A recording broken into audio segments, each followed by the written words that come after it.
So can you shed some light on what's happening in Chechnya? Why do you think this is happening now, and what are the most helpful transnational responses? Mm-hmm.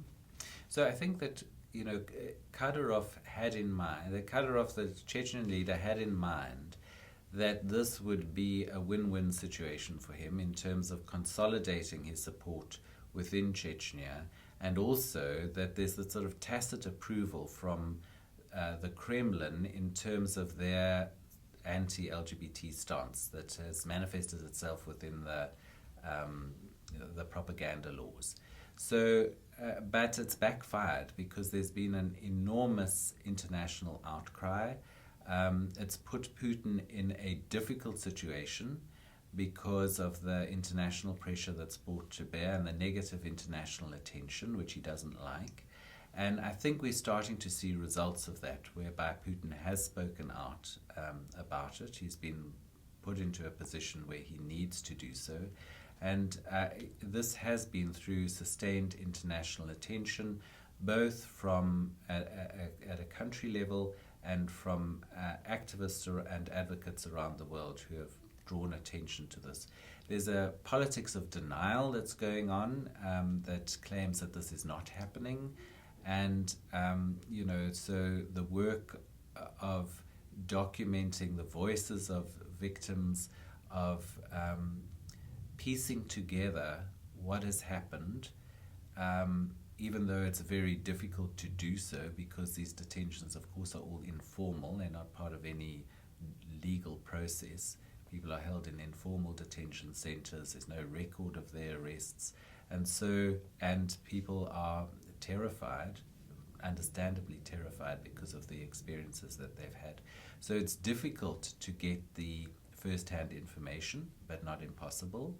And so part of it's about gathering that information and making people aware of exactly what's happened. And then in the immediate term, ensuring the safety and security of those people who have managed to escape. And then, ultimately to take steps in order to make sure that the perpetrators are brought to justice. And that's going to be the most difficult aspect of this, because Kadyrov has acted as if he can do this with impunity. It would be important to show that he can't get away with it, but that's going to be a long uphill battle to ensure that justice is ultimately done. And what about the piece of it in terms of the movement out of Chechnya of vulnerable men and their families? One of the most challenging aspects of this crisis that has been sparked by the rounding up and torture of gay men in Chechnya is that once released, these individuals are not safe either in Chechnya or in fact in Russia, because the tentacles of the security forces and family networks are such that they remain vulnerable wherever they are in Russia. So it's very important that people are able to leave. They are in temporary shelter, those who've managed to escape at the moment, but it's a short-term and temporary solution. And the wheels of relocation move very slowly. And so this creates a real problem in that, countries really need to find a way to expedite resettlement. And an added complication is that for many gay men are married to women and have families. They live closeted lives, and they've been exposed through this process of detention. And so some have fled with their families to the city. Others have fled alone, and their families are still in Chechnya. And those families are vulnerable. And so it also means that those countries who are offering asylum to people at risk need to consider their families as well. So it's not the typical case of a gay refugee who's kind of fleeing across the border. and those kinds of the kinds of categories that are often imposed on refugees in terms of assessing their claim. It's, often they have to go through a process of kind of proving that they're gay, and there's certain kinds of stereotypes of what it means to be gay that are applied. And, in this instance, we have some heterosexually married men with families who need to relocate as a family, even though the man is gay. So it's going to also require some imaginative thinking in terms of the immigration authorities as they think about this category of what it means to be gay in different social settings. So are there any other developments elsewhere in the world that are getting less attention right now that you'd like to highlight? There's areas of concern for us. The one is in Indonesia, for instance. We've seen an increase in rhetoric from government officials. And that's always worrying because it's anti-LGBT rhetoric. And that gives tacit permission for discrimination and violence. That's what we find in our experience. We've seen the fact that extremist groups work in collaboration with police in terms of trying to entrap people. We see arrests in the Aceh province where 2 young men face the possibility of being whipped for their relationship. That's always a disturbing trend when, instead of government standing up and asserting the equal rights of everyone, joins in the chorus of an anti-LGBT rhetoric, because it has very dangerous consequence. So that's a particular area of concern. Also, in Tanzania, there's another situation unfolding there, where there's a clampdown basically on health organizations that provide services for men who have sex with men. It's somewhat unprecedented because, as you know, in settings in which it's difficult to be LGBT, that the health services that provide one area in which people find some kind of safety and ability to organize and to at least protect health interests. And yet within Tanzania there is this enormous clampdown on these organizations and groups. So those are 2 kind of areas of concern, just to mention 2 specific countries. But on the other hand, last year we saw the appointment of the independent expert on sexual orientation and gender identity after a long and protracted battle, and an unprecedented battle, in fact, around the appointment of an independent expert. Never within the history of the UN have we seen such a sustained challenge to an appointment of an independent expert in any arena.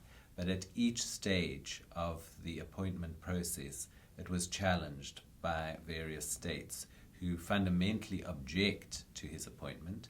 And that objection is based on the assumption that sexual orientation and gender identity has no business within the work of the United Nations.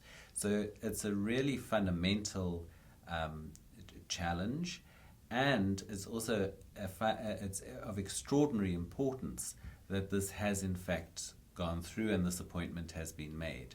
Now, partly it's in terms of the practical work that he's going to do, the reports that he'll produce. And the first one will be delivered in June of this year at the Human Rights Council session, and then there'll be country reports that follow that.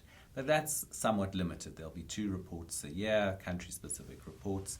But there's also the dimension, the symbolic value of his presence within the UN, because ultimately it's about making LGBT rights, making the attention to human rights abuses on the basis of sexual orientation and gender identity part and parcel of the routine work of the UN system and within the Human Rights Council.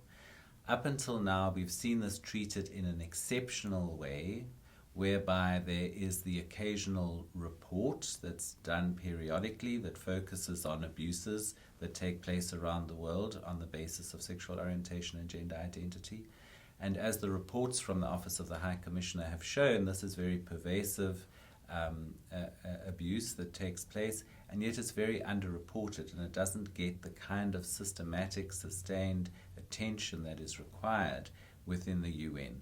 So this is yet another step to ensure that that indeed does take place, and that this issue, along with all other human rights issues, are addressed in the ordinary routine work of the UN.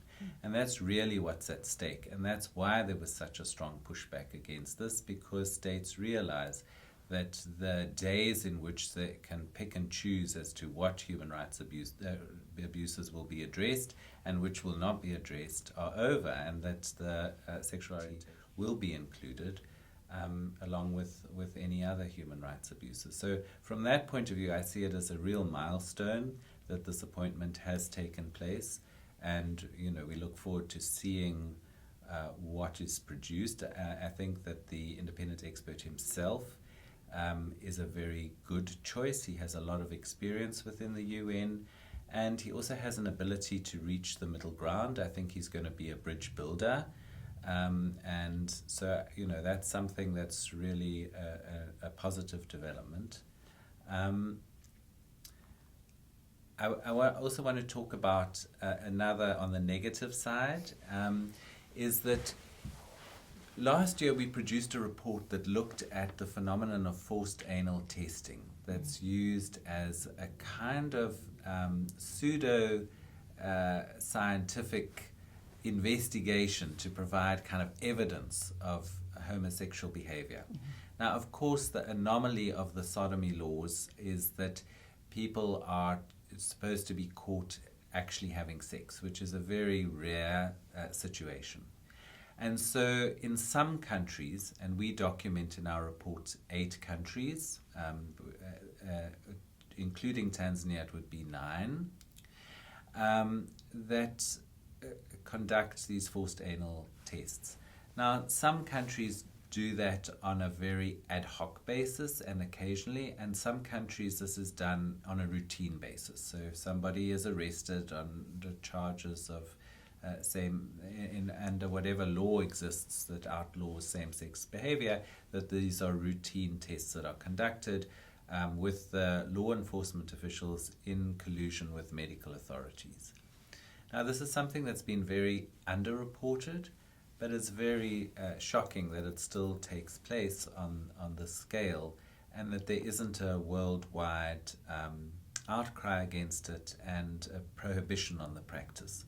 It's something that, in certain instances certainly amounts to torture, and so we have been working with various governments who I have to say have responded very positively to try to bring about an end to these practices. And we've seen recently in Tunisia, the medical authorities there banning non-consensual testing, which is problematic because we say that in a situation of detention, this can never be consensual, and also it's bogus, so there's no point in doing it. There's no scientific value, there's no evidentiary value. So it should not be allowed in any circumstance, but still that's a step in the right direction. Some years back, Lebanon had taken steps to end it. Our report shows that it still occurs in some instances, certainly outside of Beirut. But we are optimistic that with sustained international attention to this issue, that we can get a worldwide ban, and the World Health Organization needs to speak out very clearly about this this issue. It's a low bar. It's like something that absolutely should not be happening, but it is still happening in a fairly routine basis in some countries, and used as a evidence of same-sex conduct.